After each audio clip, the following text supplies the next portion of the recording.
Durante boa parte da minha vida, eu levei uma quantidade considerável do meu tempo produzindo jogos para computador. É, eu produzi muita coisa, para falar bem a verdade, e muitas das coisas que eu produzi tinha uma qualidade de certa forma questionável.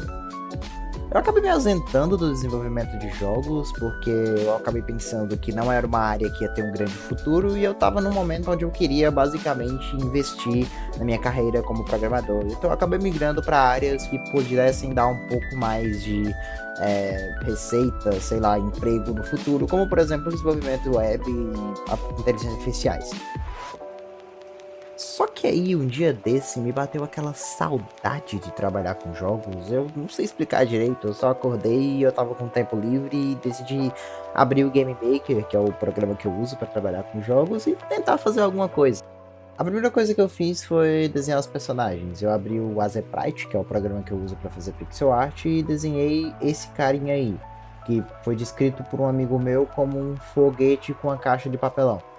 Eu também adicionei uns bichinhos aí no mundo, como por exemplo essa bruxinha e esse slime que ficava pulando aleatoriamente.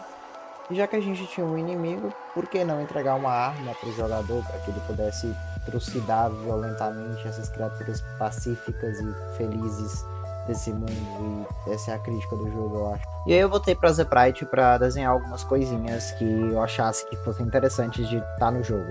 Comecei desenhando uma espadinha, basicamente uma espadinha, e desenhei depois uma shotgun, que eu acho que não dá para parecer que é uma shotgun, mas dá pro gasto.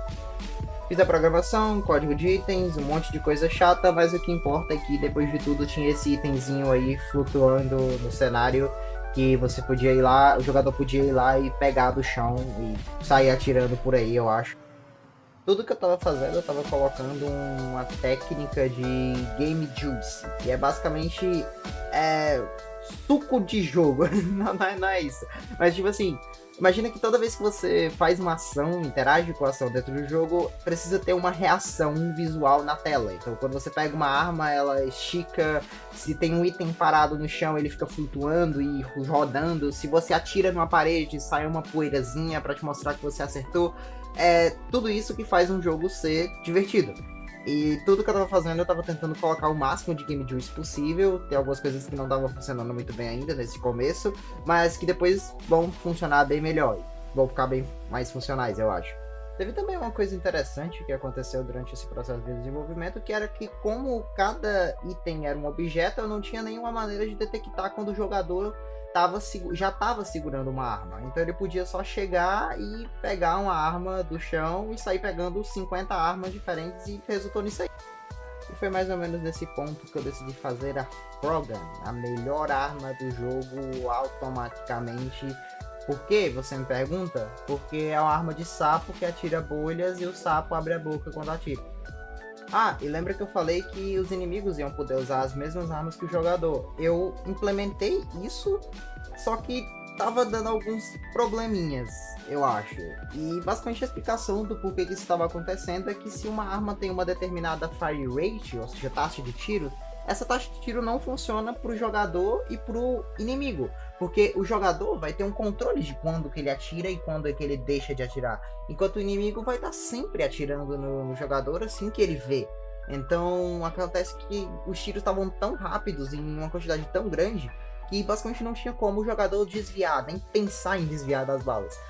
Outro problema que aconteceu também foi quando eu decidi adicionar um boneco de treino para o jogador poder testar o dano das armas. E só que como o manequim era considerado um inimigo, ele podia puxar uma faca e tentar te esfaquear. Em alguns casos acontecia coisas parecidas com isso daí, onde eu basicamente tinha que me proteger dos tiros de um boneco de treino. Mas aí vem aquela parte linda da programação, onde você passa 2 vezes o tempo que você passa para implementar uma feature, você passa corrigindo problemas causados por ela.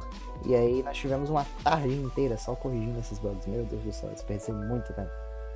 E aí vem a parte que eu comecei a me preocupar, porque eu não tinha feito um GDD. Para quem não sabe, é o Game Developer Document, que é o documento que você faz toda vez que você vai começar um novo jogo, que basicamente define tudo que vai ter no seu jogo, desde features, mecânicas, inimigos, itens, e serve basicamente para você não se perder e não sair programando coisa que é impossível de fazer. E eu não fiz isso, porque eu simplesmente abri o Game Maker e saí colocando coisas, tá ligado? E aí eu comecei a planejar um pouco o que eu ia fazer.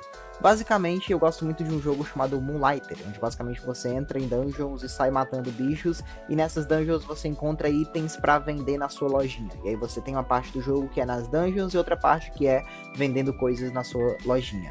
Eu queria fazer um negócio parecido, só que com um restaurante. Nesse jogo você vai ter uma taberna e você vai poder entrar nas dungeons para caçar criaturas, como por exemplo slimes, bichinhos diferentes, e cada um desses slimes vai te dar um ingrediente. Esse ingrediente você vai poder usar para cozinhar no seu restaurante, na sua taverna. E aí vai ter pessoas visitando a sua taverna que vão comer das coisas, dos slimes que você matou brutalmente. Então, basicamente, eu fiz o jogo ser 10 vezes mais dark do que ele deveria. E é basicamente isso, meu mano slime será cozinhado. E bom, eu fazia muito tempo que eu não programava jogos, então muitas coisas eu fiz errado, muitas coisinhas tão diferentes do que eu faria normalmente. Eu não sei qual é o meu prime como desenvolvedor de jogos. E bom, eu espero que tenha sido um retorno interessante. Eu pretendo continuar esse projeto, provavelmente não vou terminar, mas conforme eu for atualizando, adicionando novas features, eu acho que eu vou fazer alguns devlogs. Então, vou fazer aquele placeholder de youtuber. Se inscreve aí no canal, dá like, me segue nas outras redes, eu acho, e sei lá. Tchau. É isso.